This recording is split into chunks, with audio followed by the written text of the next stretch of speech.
Well, hell, we're going to have to get started. Well, hell, they've been waiting out there all day. They want some answers, so I'm going to have to go out there and give them some answers. And I don't care if they're right or wrong. I'm just going to give them some answers. So let's get this thing started. Afternoon, everybody. My name is Detective Sergeant Chelsea Handler.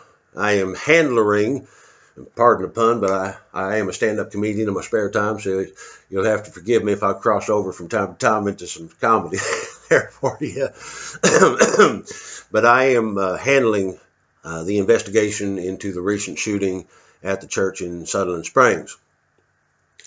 After intense investigation, we have determined the cause to be a self-loading, self-targeting, and self-shooting gun. This gun was not operated by an individual. The individual was operated by the gun. Now, if this don't make sense, you're just going to have to ride with it. There's going to be a lot of things in this case that don't make sense. Now, of course, no one wants to politicize this issue, least of all me. I think it'd be a damn shame in the wake of this tragedy to come out and turn this thing into some kind of political thing. No one wants to do that. Not to mention that would go against my deeply held religious and spiritual beliefs as a stand-up comedian. I ain't ashamed to be a stand-up comedian. I know there's a lot of shame in our society today if you're a stand-up comedian. I know that. But I do not apologize for my faith. I'm proud to be a stand-up comedian. Yes, I am. But I do want to say that I think it's a damn shame in the wake of this tragedy that the President of the United States of America is going to come out and say, and I don't have the exact words in front of me, so I'm just going to have to paraphrase this, but it's going to come out and say, I think guns are cool and everyone should own a gun, especially children, and make sure they're automatic. I don't think that's right. And if I did not speak out, that would go against my deeply held religious beliefs as a stand-up comedian. My stand-up comedy is who I am, is what I am. It's what I am. But I wasn't always a stand-up comedian, no. You know, there was a time where I wasn't on television. There was a time when people out there, believe it or not, did not know the name of Chelsea Handler. And I walked around and I went from open mic to open mic and I weren't getting nowhere. Nobody was seeing me. Nobody knew who Chelsea Handler was. I felt lost. I felt lost and alone in this world. And one night before an open mic, I got down on my knees and I prayed to the Lord. And I said, Lord, make me a stand-up comic.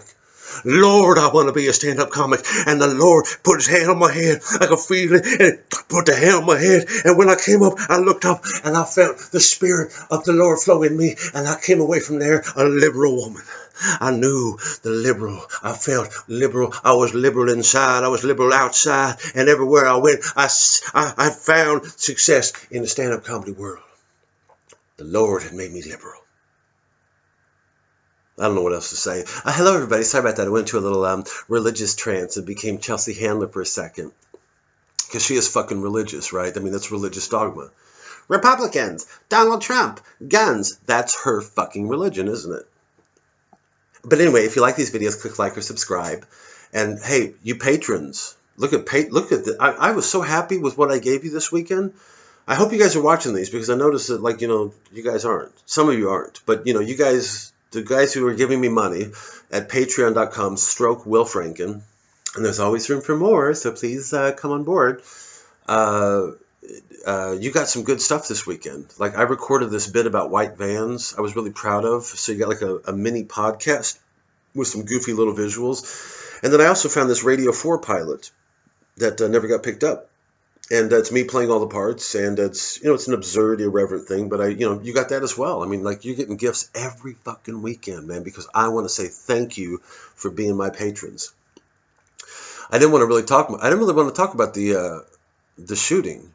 And I don't know. Why? You always want to talk about the Islamic ones. Well, because we don't know what the fuck. We know what those are about, but we don't know what these are about. I'm sorry, we just don't. There's that interview, if you go back a couple episodes that I did with Tarjinder Gill and Courtney Hamilton, right? The black, brown, and white rainbow. At one point, because they're talking about, you know, how, like, what minorities get this stuff pinned on them. They go, okay, the legacy of slavery. You know, you got to adopt all this systemic racism nonsense. And at one point in the video, I say the equivalent for the white man is my dad was mean to me, right? So this is so we don't have a collective nihilism. right? As I've described before, like the concept of the Ummah is a collectively nihilistic thing, right? You love life, we love death, right? It's a right. If you believe that this life means nothing and there's this beyond that is better than this one, vastly better, then that's your motive, right? So that's collective nihilism, or Black Lives Matter, right? We are only our skin color, and we're all being persecuted, and none of us are individuals, and we're all being held back by this thing, right? So when he goes out and the sniper in Dallas, right, that's his collective nihilism. The equivalent for the white man is, when you do have instances like this, maybe Vegas as well, although so many questions still surround that fucking thing. That one is this individual nihilism. I don't know what the hell the story was with this guy, but I wouldn't be surprised if there wasn't any political motivation whatsoever. All I read, like in a cursory glance, was that his ex-in-laws attended that church, right? So it was like a individual, but it's the same thread as nihilism, right? And what people don't, it's very easy to understand collective nihilism, right? You just go, okay, they all adhere to this one ideology that unites all the members of this ideology. This individual nihilism is something else. It's like, okay, what medications was he on? All sorts of, what resentments, grudges did he have? How was he personally, mentally unhinged? But then it gets politicized right off the bat. It's just a fucking stupid, boring guns issue again. But what I resent about it is because I read about it last night, and I could say, okay, here's where the conversation's going to go tomorrow, right? So I got this guy today. What the fuck is happening there in America? Well, they're just fucking shooting people left and right. They don't fucking everybody's fucking killing everybody over there in fucking America. What's going on over there? Fuck. And they're asking me, like, I have experience shooting 26 people, right? Well, let's see. When I did it the first time, my reasoning. What do I know? I don't fucking know. They're fucking just shooting people. What the fuck is going on in that fucking country over there? Fucking shooting people left and right. I'm sorry, where are you from again? Northern Ireland. Okay, and you grew up there in the 70s. Oh, okay. Interesting. Never heard any shooting, huh? What the hell is he talking about? Blah, blah, blah, blah, blah. But you never ask that about other cultures, right? You say, where are you from? Sweden. What the fuck is going on over there with all the rapes and the this and the people wrapped up in, like, where are you from? You're from East London. Oh, what the fuck is going on over there with all of this, it's funny because I saw that same guy like the night after the Manhattan attack, right? I've never heard this about any of the Orlando or any of this shit. I never heard any of this. What the fuck is going on over there? Fucking slamming fucking vans into people and fucking shouting Allahu Akbar? What the fuck is going on? I don't hear any of that. And I think it's because it might be because everybody knows, right? The answer's already there. What the fuck is going on over there? So when you say, what the fuck is going on in Paris, what the fuck went on in Nice or whatever, you know what's going on over there because there's a through line. There's a through line of Allahu Akbar. There's a through line of if you read jihadi literature, isn't it? Literature. Today we're going to look at some jihadi literature. This is from Dryden. Literature. What do you call them? Pamphlets, right? YouTube videos, whatever. I don't know what the fuck they're doing. But there was a through line. And I think the reason you don't hear that is because people know this already, so they don't need to ask the question, right? With this, people are asking, what the fuck? He goes to a fucking church and fucking shoots people? I don't know. I don't fucking know, and I don't really want to talk about it, other than say, like, it's not the guns. The guns don't load and shoot themselves. I've said this a million times. A gun does not load and shoot itself. This strain of nihilism. I think the thing that unites all of this, though, is nihilism. Right, our emotions are suspect. We don't know what a man and a woman is anymore. We don't. You can have this religion, but you can't have this religion, or you can hold on to this religion, but we're going to mock the fuck out of you. You're going to hold on to your Christianity. We're going to mock the fuck out of you. We're going to take the piss left and right. And we're going to hold this one up on a pedestal. What else can't you have? If you wave a flag for your country, you can't really be patriotic anymore. Otherwise, you're a white nationalist, psychopathic Klan member. Your boy's fidgety in class, so give him a pill. You've got you can jerk off around the clock to any number of images online. You can hold this in your hand and jerk off. Tweet this, Facebook that.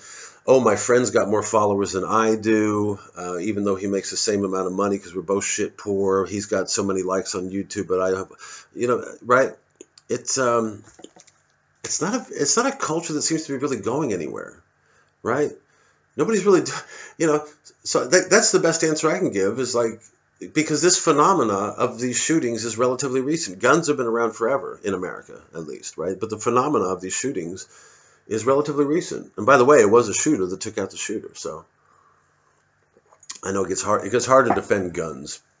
Everybody thinks guns are horrible, guns are bad, but you got to have an individual operating that gun for shit like this to happen. There's got to be, and until people are ready to look at shit like medication.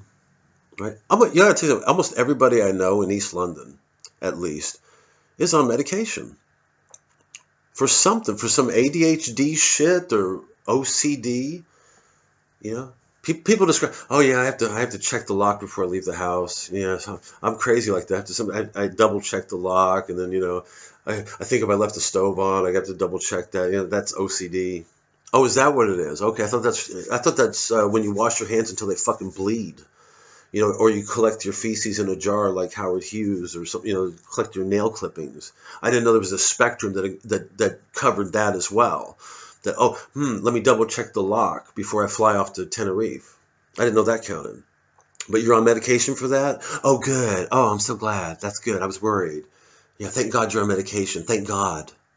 Fuck me. And then this culture, tweet, right? I don't know. And then another thing too, like the media sycophancy, right? Round the clock news, right? I mean, what happened after the Vegas shooter? This, that. The guy's like the next Lee Harvey Oswald, right? This, that. He's got his place in history now with Stephen Paddock, the fucking guy who shot the Las Vegas, right? Then some other cunt goes out there, So like all I can say is stop being cunts. Don't shoot people. But I was feeling. I had one of those cranky days yesterday, which I'm gonna tell you a little bit about in a second. I'm gonna get personal. I had one of those nights last night. It was just everything seemed to go tits up, and the bus wasn't on time, and it was freezing cold, and but never do I think of I can't shoot people out here, but never do I think of stabbing somebody. Like that's going to solve my problems, So what is going on in a person's mind? So I don't have an answer for that. With the jihad shit, I do, because it's like, okay, well, if you follow these people, they're all adherents to this radical form of this religion that tell that's the through line, right? Just as it would have been Catholics, Protestants in Northern Ireland. Okay, here's the through line, right? You got people who are loyal to the crown, and people that's the through line. With shit like this, you don't have a through, and then there's not a political motive, and then you say, what's the reason? What's the reason? What's the reason? I don't fucking know. It's trying to wrap my head around that is trying to wrap my head around why the hell did John Wayne Gacy sodomize all these little boys and bury them under the floorboards of his house, right? Who knows, right? But let's start looking at other shit besides the fucking gun. Let's say, was the guy on any pills? I mean, we're so happy we give a pill to anything. Pill this and pill that. I mean, I am so proud I'm not on any fucking pills. I do. I have to have my coffee, though. I mean... Maybe that's autism. Is that autism or bipolar? What's that disorder where you have to have your coffee? Is it just coffee addiction? Should I go to rehab? Is there a pill for this? Because I just have to have my coffee. The other day I didn't have my coffee, and you know what I went to do? Right? Come on, it's like that office level shit. You don't have to be mad to work here, but it sure helps. Well, great, we got a pill for you. Anyway. What was I going to talk about? This was supposed to be easy because this was the first one after the break, after the two. But hey, man, I'm really proud of what I did for the patrons, because I think I gave you guys like a lot of good shit yesterday. And I've got my opening for the play, Help, I'm Not a Victim, about the man who was born outside of any spectrums, right? I really want to take the piss out of this spectrum thing. It's going to be like, and so I went to the British Library, was it Friday? And I love the British Library. It's such and to have a reader's card is one of my greatest gifts, right? Because I can go in and I can get a 15th century manuscript. And this is the kind of shit I do. I just go in there and I get like a 15th century manuscript. Or what did I get last time? Actually, I got the second Earl of Rochester, John Wilmot. You know John Wilmot? Mr. Filthy, right? I got one of his plays, Sodom, or the Quintessence of Debauchery. And I got an early copy of that, so I had this beautiful, I mean, just this historical thing in front of me and a little notepad, right? So, I write notes, and then I look at that just for entertainment, right? This is my form of entertainment. Reading Restoration era plays in their original, right? That's fun for me. And I know there's a special lady out there somewhere who is looking for a guy that's into that. And I was making notes, and I thought today that would be a good opening, just to have people sit around and explain their OCD. So I have to, I mean, the other day when we went to Estonia, I remember that. I went back and I was like, is it locked? Because that's my obsessive compulsive disorder. So he just goes around the rooms. Like, well, the other day I got so happy. I was just so happy, and I was like, oh God, I love my friends and I love everybody. And then at the end of the day, I was like, because that's my bipolar disorder, right? And then just kind of go around the room, and it goes to the last guy. And he's like, I don't have anything wrong with me. Oh, come on, balderdash. What do you mean? Nothing's wrong with me. I'm a little quirky and weird like everybody else is, but hey, that's life, isn't it? And I don't trust my mental well-being to it. I'm going to take this off, you mind?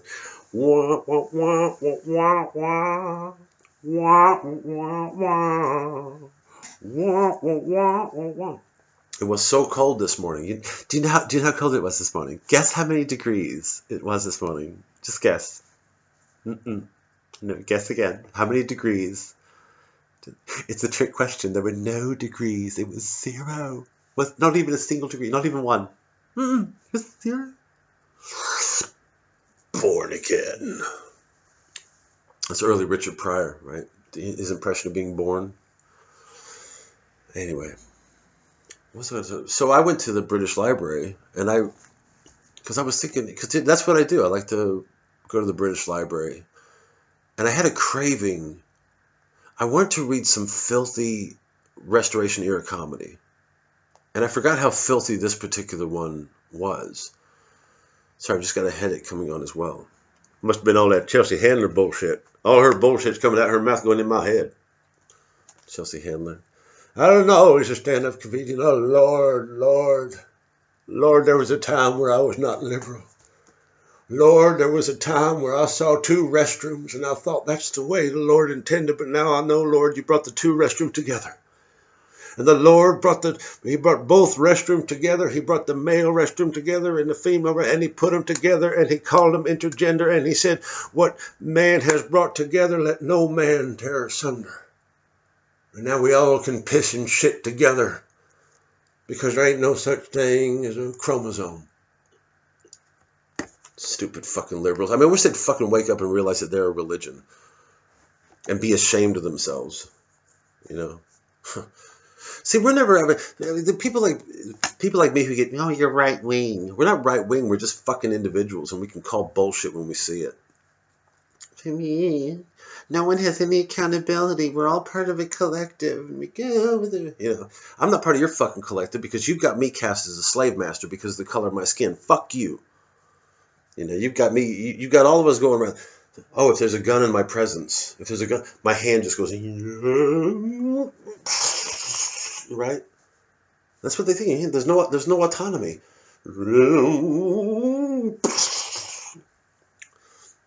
So they might, and eventually they'll turn murder into like an AA thing. Like, it's been 7 years since I last committed a murder. Thank you. It's not always easy. Sometimes when I walk by gun shops, I can feel that temptation again. But I've been off guns for a while now, not killed anybody, and I'm today life is okay. Today I don't, I mean, back then there was a lot of excitement. There was a lot of guns and stuff like that in the jails and the penitentiary. But, today life's okay. Life's okay. And then a gun, somebody comes in with a gun. It's like, like it's that. Come on. Give people autonomy. Liberals hate people like me who believe in autonomy. They think I'm as mad as people who believe in the Allah, right?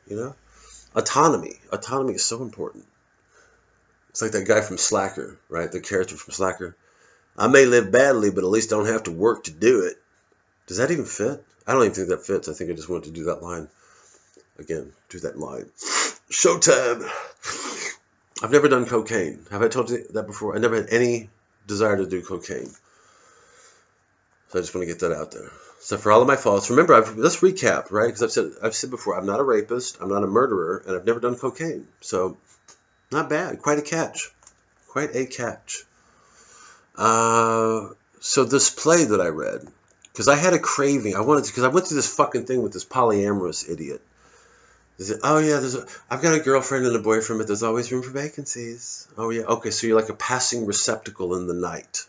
Right? That's what you are. You're just a hole, right? And you expect culture to be built to, you're going to rebuild culture on the basis of what? You spread your legs for anybody that pleases your fancy?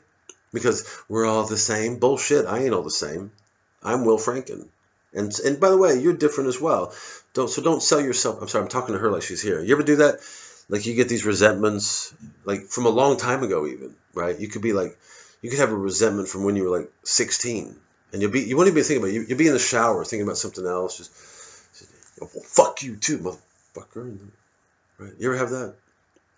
Just totally. Or you walk down the street, just, yeah, I'm a bit mad. But I know not to kill people. Anyway, I feel like I'm apologizing. Crazy. I wasn't even going to spend any time on it. So anyway, so I was thinking, what can I read at the British Library that would be like a historical spit in the face to the hashtag Me Too people? Because that's a Me Too incident, right? Somebody tell me, oh yeah, that's my Me Too, right? I feel less than cool because I'm not polyamorous. I don't think that, but you really want to, again, like somehow, some way, somebody's getting hurt in all of this open relationship stuff, right? But if you really want to be brave, if you really want to, real love is not free love. Free love is not real love because it doesn't discriminate. I learned this a long time ago. There were 4 types of lovers. Somebody told me this a long time ago. I forget which literature this comes from. 4 types of lovers. There's Eros, which is your Cupid, right? Eros, right? And that's the type of lover who knows exactly what they want. Even if they don't stay with them, but they're serial. You can call them. I hate that term, serial monogamous. But there's they've got one, and they get on, and it's it's right. It's a fit. It's like I like everything about her personality, I like the way she looks. Then you got Ludus, which is Ludus, and those are people who never are quite sure. I don't know, but then there's this, and then there's this. But what about? And they're always indecisive. Like that's your polyamorous. Like I don't know, but everybody, but but who, I don't know. Storge, that's Storge. That's your meeting of love of the minds, like an intellectual type love, right? Really emphasizing the mental over the physical. And then there's manic. And I don't know whether it was a professor of mine told me this once. And then the chief characteristic of the manic lover was in order to get over his or her love, he had to flip it and turn it into hate. So manic is the intensity of the love. The intensity doesn't go away. It just becomes something else. And it's what somebody said to me. I said that I'm not a manic lover. I think I'm an Eros lover myself. But that when I mentioned that I was a cynic, they said that cynicism was just a sign of a failed romanticism. And I would agree with that. So there is a failed. There is, you go out into this world that is a non-romantic world. A lot of the times, I don't even know if people believe in love anymore. I just don't know. But then again, you got to bear in mind I haven't dated that much recently. And I never really was a dater, and that's why sometimes I miss alcohol, because alcohol was you get drunk and you fall into bed with somebody and you're in a relationship and you try it out for a few weeks or a few months and then you move on. But real love requires a commitment of some sort. Real love in the sense of man with woman, that requires a commitment. It doesn't require a passing receptacle in the night, right?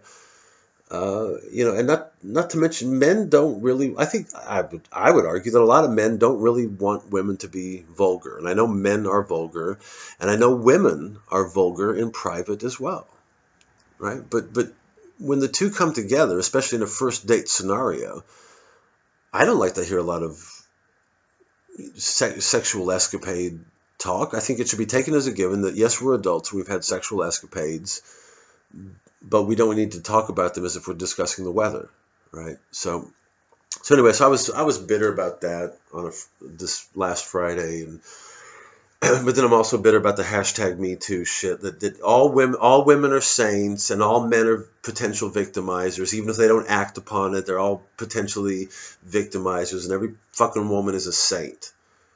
You know, any man who fucking plays along with that shit, that all women are virtuous and, like, you know, has probably never been with a woman, honestly. And I'm not saying, like, you know, but hey, come on, let's have a little gray in this 50 Shades of Grey era that we live in. So I think, what do I want to read that would be like a nice fuck you to this? You know? And so I pulled out John Wilmot's The Farce of Sodom, or The Quintessence of Debauchery. And I forgot how filthy this was. John Wilmot was pretty much a rake. It's what you call a rake, a cad. And I read some of his stuff. I was actually in this play a long time ago in Greenwich Village Experimental Theater. And it was I was impressed because I got my degree in Restoration 18th Century Literature, so I already knew about the Earl of Rochester and his reputation and some of his works. I was not at the time familiar with this play, and there was a very campy man who was directing the show, and he had this script, and we all loved the script, and it was so fun. I don't think he altered the script. He didn't really modernize it, but he made us all wear these big made all the men wear big polystyrene penises, and all the women wear big polystyrene vaginas, and you know, that's the problem with these experimental directors. They can't just take a script and just do it. They've got to add their own little flourish. But what did I know? I was new to New York City, and I thought, well, I mean, I am in an Earl of Rochester play, you know, which is kind of cool. But if I had it all over to do again, I wouldn't. But this play, Sodom, is absolutely filthy, and people are shocked when they read it because, you know, a lot of people don't know that they had this language. So, like, the characters, here's the characters. I'm just going to read the characters. I can't say bollocks, you know, bollocks like balls. Baloximian. This was written in 1670s, I believe. In 1670s, right? Cuntigracia, the queen. Just a few more. Cunticula. Clitoris, right? That's just the name, right? There's not even any, just clitoris, a maid of honor. Then there's a guy named Virtuoso, who is dildo and merkin maker to the court, right? And it's absolutely filthy. It's just every line is fucking cunt. And if you want to call it a story, to be honest, I was bored reading it. It was just cunt this and fuck that. As I say, you got the impression that the Earl of I mean, I like filth, but I like filth with a bit of structure, or some kind of. And finally, towards the end, there was a moral, if you can call it that. But basically, it's about the king is tired of his wife's cunt, so he starts buggering his page's arse, right? So he turns to buggery, and you know, it's all written in rhyming verse as well, and line after line, it's just filth, right? And so, like, I see the first 2 pages, you're kind of laughing. Like, I can't fucking believe he did this in that day and age. And then it gets really boring. But there I was. I read all 5 acts in the British Library. And then when you get to the end, there is a moral. And a lot of times in Restoration plays, and even before, they would have, this was where the term Deus Ex Machina came from, which is God in the machine.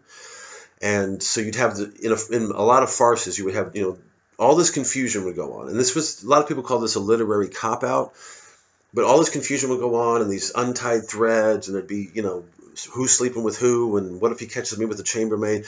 And then you would have a figure come in, usually in the form of a representative or a herald of the king, right? Deus Ex Machina, the king being God's servant here on earth, who would come in and just somehow with one speech tie up the whole moral of the story. And in this play, that is the character called Flux. And I'll read you Flux's speech. So you've had this, you know, it's been nothing but filth for 5 acts. The king is, the women aren't happy with the dildos that are being made. Read it. It's called Sodom, or The Quintessence of Debauchery by John Wilmot, the Earl of Rochester. So the ladies in waiting and the queen are unhappy with the dildos because they're too short, and they jerk off some guys, and some guys fuck their cunts, and they want to be fucked again, but the cunt, it's prick jokes, nothing but prick jokes. But the main story, if you can call it that, is that the king has turned to sodomizing his page boy because he's tired and bored of his wife's cunt. So in the end, after all of this, there's been disease and everything. And by the way, John Wilmot actually died of syphilis at the age of 33. So that's a little bit of case of life imitating art, perhaps, with this knob rot. So Flux comes in at the end. Actually, so here's the king. The king says, "Curse upon fate to punish us for naught. Can no redress, no punishment be sought?" And Flux says, now here's some anti-PC stuff for you. This is what was kind of interesting, because this was anti-PC. It wouldn't have been back then, but now it would be anti-PC. This is Flux speech. "To love and nature all their rights restore. Fuck no men, and let buggery be no more. It does the propagable end destroy, which nature gave with pleasure to enjoy. Please her, and she'll be kind. If you displease, she'll turns into corruption and disease." And then the king says, "How can I leave my own beloved sin, that has so long my dear companion been?" Flux says, "Sir, it will prove the shortening of your life." Says the king, "Then must I go to the old whore, my wife? Why did the gods who gave me leave to be a king not grant me immortality?" Yeah, and that's basically, so he refuses to stop fucking, he refuses to fuck his wife again, and then disease and corruption reigns. Now that's like, who knows? But anyway, that's what I was reading. Hope you liked it. But you can see why it was, I'm going to put on a play. It's a historical play called Sodom, and it's about fucking. It's the celebration of the fuck, too, man. Like, it has its place, but now it's just like, I keep going back to that thing in the millennial conference, the panel I attended. Young kids are having sex less and less. And it's hard, so of course they're not. It all makes sense. They're so, first off, they're so politicized, right? Let's look at the youth. I came into this world without the internet. They come into this world with the internet. So by default, they come into this world corporate. So right off the bat, they're coming into the world of corporate, right? You give a child a phone, everything's computer. So they come into the world corporate. Not even computer. You can call it computerized, but you might as well, the same thing, right? As long as Facebook, YouTube, and whatever is running the show, they come into this world as corporate stooges, right? So they're corporate. They're also political, right? Not intellectually political, they're just political. Well, I'm young, so I must support Jeremy Corbyn. Right? That's all done, right? No freedom from corporate thought, no freedom from political thought. And then they come into this world almost asexual, right? They come in now, they go, well, I feel sad sometimes and I want to play with the girls. I guess there must be a girl. Okay, you're a girl, right? Now, where within that triad of three strictures already placed upon these young people as they come into the world, are they going to find the wherewithal to fuck? Right? To have some good old-fashioned love. To take a girl on a date and have a good time and a good laugh and have a shag. Where are they going to find the time to do that? They can't. I mean, have you ever talked? I mean, that's probably why I never. I mean, I stopped. I'm stopping to talk. I'm stopping, not stopping to talk. I want to stop talking politics because, I mean, you talk about a turn on. How about that scene in Annie Hall where Woody Allen, he gets turned off of his girlfriend? He goes, I can't figure. How did Oswald act alone? You're using the JFK assassination theory not to avoid sleeping with me. She was right. Right? You get intellectual. And that's what I do. Like sometimes if I want to, I don't want to go straight for the breakup, right? I put on the intellectual stuff or political, right? I mean, once I knew I didn't want to be married anymore, everything was political. I mean, I might as well have been writing pamphlets all day long. Just, right? Because I didn't want to just.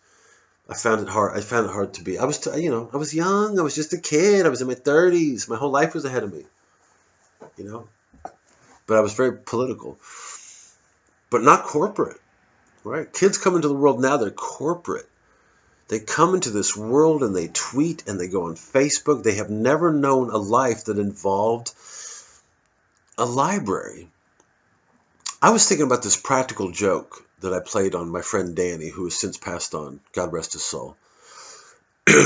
And I had played so many practical jokes on him that he got used to me telling these jokes. I'm going to do this now. It's actually warm in here. You fuck around my girl again, man. I'm going to fucking cut your nuts off.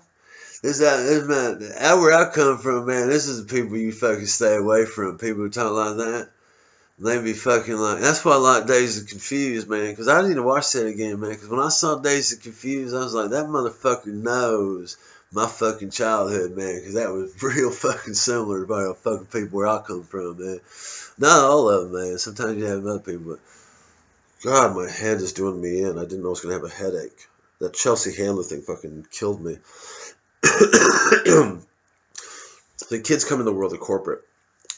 Oh, yeah. So I called Danny up. There was a show called Northern Exposure. I don't know if you remember that. It was like some, I don't know what would you even call that? Like a kind of quasi-hippie people living in Alaska. You know, it was like, that would have been considered experimental at the time. And they had a character on there who played a DJ. He was a local DJ for the small Alaskan town. And one day I would have these ideas for these bizarre lies because Danny was so into conspiracy theories. He was like, before I met anybody else who was into this shit, he was, the Warren Commission this, the Warren Commission that, and just loved conspiracy theories, right? He had a bumper sticker, the one that says, I love my country, but I fear my government. I mean, I get that now, but he had it kind of and again, but when Obama came along, he was like, yeah, I'm like, are you kidding me? What? He's not the government all of a sudden. How does Obama not be the government because of his skin? Like, how is that? That man is a government stooge if ever there was one. So I called him up one day. I said, well, I didn't call him. I said, I had this lie because I wanted to see what would happen. I said, I'm going to tell Danny that the guy who played the DJ from Northern Exposure and some other guy shot and killed Senator Lloyd Benson outside of his home in Texas. It was so random, right? And the beauty of a lie is that it's random, right? The more random is it, the better. Just this obscure actor and this fairly well-known senator and some other guy, right? It was a perfect. But I knew that Danny would not believe me. So I called Chris. And I said, do me a favor. I want you to call Danny, tell him that the guy who played the DJ from Northern Exposure and some other guy shot and killed Senator Lloyd Benson outside of his home in Dallas, in Texas, whatever. And so he did. Chris called Danny, and then I waited about 30 minutes, and I called him and said, fuck, did you hear what happened today? And then Danny tells it all to me, like, yeah, fucking, tells me the whole story. Fuck, what the fuck? Well, have you seen it on TV? Because I saw it this morning, right? No, I haven't seen it yet. You gotta remember, this was the day before the internet and before the 24-hour fucking news channels, right? Before all of that shit, right? Which is another reason too. Like, look at that. Like Charles Whitman, right? Charles Whitman did his shit in Austin. He goes off. He snipes people in 1966. Was it 66? That's it. It's a headline, maybe a few newspaper articles. That's it, and then nothing for. Right? Nothing for a while. Like, that was it. What the fuck was that, right? Now you got this shit. Now you got like the Vegas things, like Vegas. Coming up later, Vegas. Movie about Vegas. Robert De Niro playing a man about Vegas. Vegas. Tonight on the Vegas shooting. What happened to the Vegas shooting? Lock and load. The Vegas story, right? They got some other guy going, you don't fuck around on me, man. You fuck my bitch. You don't fuck my bitch, man. Tonight, the church story. What happened to the church? The story behind blood massacre in Texas. Right? Fuck you, media. You are to blame and you know it. You don't have to go on for 24 hours. Once upon a time, there was one channel. It was called Headline News in the States. Headline News, that was it. That was your 24/7 thing. But they didn't devote an entire 30-minute chunk to it. It was just like, that. But now it's just like one fucking story like that will go on for fucking ever. So some asshole out in Texas probably gets that in his head going, well, I'm going to be the story of the week now. Who fucking knows? But when is the media going to take that fucking mirror, shove it back at themselves? We don't fucking need you. So, I told Danny that. Now, what's funny was, I was working that day, and we used to, at the end of work, we used to go over to Danny's and get drunk, have a few beers. And at the end of the day, we go over there, and Chris is over there, and we thought like within 8 hours, Danny would have realized this was a piss take, because he would have had the whole day to watch the news and see that there was nothing about this, right? But it got an extra level of funny because we went over there, and instead of him saying, you fucking guys, he said, the fucking media is totally blacking out this story. Like they're not even touching this. What are they afraid of? So he thought there was a conspiracy there. And Chris and I were just fucking bowled over in hysterics. But so, I mean, that was really, anyway, so, but that was the kind of fun you used to be able to have once upon a time, in a world where there was, I mean, think about it, I lived in a small town. There was Boone Slick Regional Library, right? That's what, if you wanted a book, you had to develop your own taste and interest in things. You had to, I mean, if you fucking, even like a Kinks album, you'd have to go to Kansas City, Missouri. You'd have to drive 70 miles away. You'd have to hear the Kinks on the radio if you were lucky. And then you'd have to go like, oh, I got to go to Kansas City to get an album of the Kinks. I need to hear more Kinks, a book, you'd have to go to Boone Slick Regional Library. You weren't going to get like, and if you didn't know the lyrics to an Elton John song, tough shit. You just had to fucking take a stab at it, That was the beauty, and that's why it's so great. I say that about the 18th century. That's why I love the 18th century so much, is because it was such a bipolar century. I know I'm using the language I hate. Let's call it manic. It was a manic century because the first half was all head and the second half was all heart, right? It was the shift from head to heart, and that's where I feel like where I am as a 44-year-old within, linear time. Like there was pre-internet and there's after internet, and I've noticed a difference. People are getting stupider. They're getting stupider and more political. Not more intellectual, but more political. More, yes, yeah, well, fuck you. Yeah, but Republicans, but Democrats, but Republicans. Tweet. Stupid. Fucking stupid. Anyway, so that was Friday. And then I felt a little bit down on Friday. Because I guess I was bitter about that woman. I'm not pining for her, obviously, but I was bitter. Like, is that all there is out there anymore? Is it just polyamory and people who don't want to admit that they've been hurt, so they hide behind this shit called open relationships, which is really, I don't want to get hurt. So hurt is, yeah, because if you're in a relationship, you just hurt each other. Well, that's all relationships are. Yeah, every relationship they hurt each other. They just hurt. All throughout history, relationships have been about hurting each other. No, I think it's a bit, hyperbolic in there, isn't it? But I was feeling a little blue. I was like, is that all there is?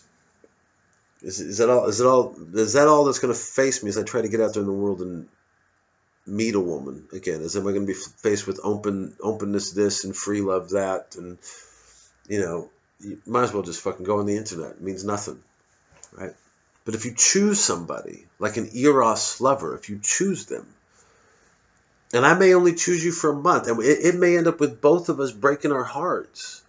You may leave me, I may leave you. It may just not work out, but you know what? We made an effort, right? An effort. Once upon a time, things took effort. It wasn't as easy as going on stage and going, Nigel Farage, right? Once upon a time. Look at those. You see comedy shows like in big, I've mentioned this before, but like there was San Jose Improv. They had like a huge proscenium arch. Balconies. I mean, you're talking about like a theater. Something big and dramatic and different and innovative. And night after night, comedians come out, not even move, just, yeah, so it's like, I'm half Filipino, but, it's like that. That's all you're going to use, right? It's called passion. It's called passion. But once upon a time, things required effort, And hey, man, what am I? I'm not saying obviously, if I was perfect in a relationship, I'd be in one. I'd be married by now, but I'm not. But I'm just saying, stop hiding behind these new ways to avoid hurt. That's part of life. Part of life is being hurt. I want to live. When Beethoven, I love Beethoven. Well, I love Beethoven. That's my speech on Beethoven. Well, thank you for coming out today to the Academy of Music. My speech on Beethoven. I really, really like Beethoven by Will Franken, grade 6. I love Beethoven because he really, really. You got to read the Heiligenstadt Testament and read the letters. God, who did he write it to? It was a doctor, a friend of his. It's the letter where he said he wants to seize fate by the throat, but he describes how much he wants to live 1,000 lives. That's what makes his music so good. It's not he's not waking up and dicking around on a drum machine, right? So, because he's got 7 girls on the prowl because he's learned game theory, right? This is a man who was his whole life he's searching for love, and he's thinking his music is a way to do that. Who knows? Maybe because it was unrequited in this life. He brought us works, that made us want to fucking scale the mountains and touch the sun, At least that's what it does to me. Passion. That dirty, nasty word. We all hate it. It's all passion. And now we've all devolved into little mini Robespierres. Right? You're not passionate enough about diversity. I'm sorry, we're going to have to let you go. Yeah, but we need somebody who's really pro-feminist. Okay, but his skin's darker than his skin, and he's more left than him, so bring him on the team. Flatlined. And that I want to live life to its fullest. I really, really do. So all weekend long, I was looking forward to the fireworks, because last night was bonfire night, where we celebrate the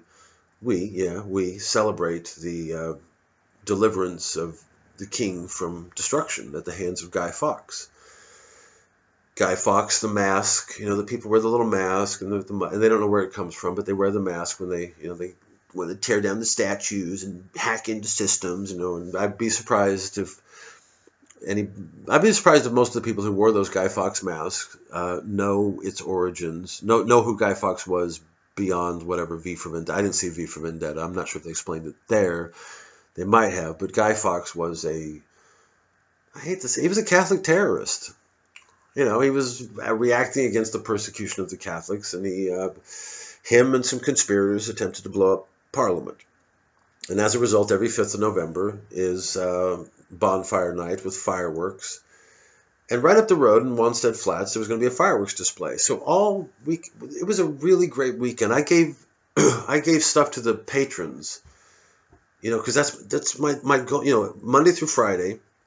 By the way, I've got a gig on Wednesday, and I've got a haircut tomorrow in Wood Green, because I'm very choosy about who cuts my hair. So I'm going to Wood Green to get a haircut, and I'm going to interview my ex-girlfriend.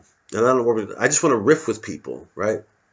I want to do more interviews. I like interviewing people, so I'm going to do one of those. And then I've got a gig in Birmingham, in Moseley, on Wednesday night. I'm headlining.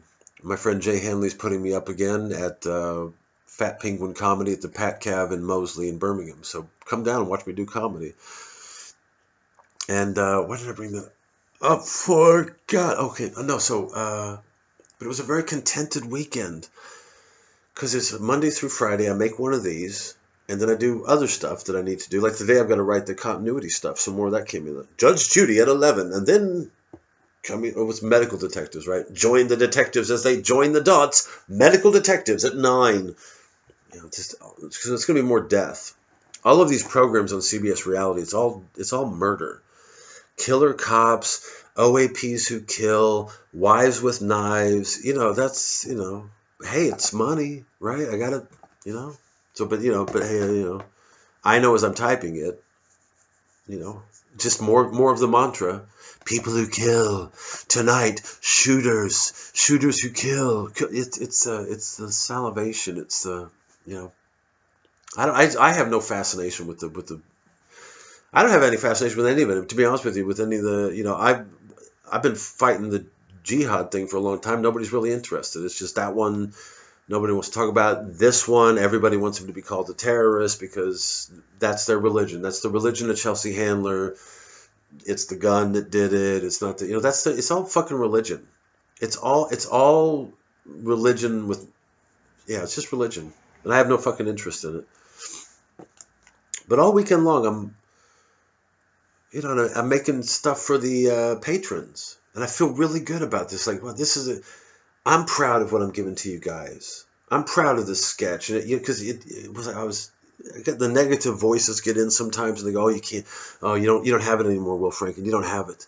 Who are you fooling, man? You're at the end of the road. It's like, no. And I felt like I gave you guys some really good stuff this weekend. And I didn't shortchange it. You guys gave me money and I gave you some products this weekend. And those are going to keep coming every weekend. And then I was looking forward to the fireworks up the road. And that was going to be the easy thing. That was like, at the end of Sunday night. It was Sunday night. I was going to walk up the road, catch a few fireworks, and then go off to a meeting. Feeling really, really good. And then I got to the fireworks, and I should have known this in advance. I was the only single man in a big field full of families and couples, and I just fucking had the fear on me. I was like, what in the... Oh, my God.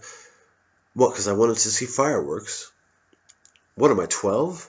Yeah, okay, in a way, I'm a little 12-year-old. I like the sound of exploding things.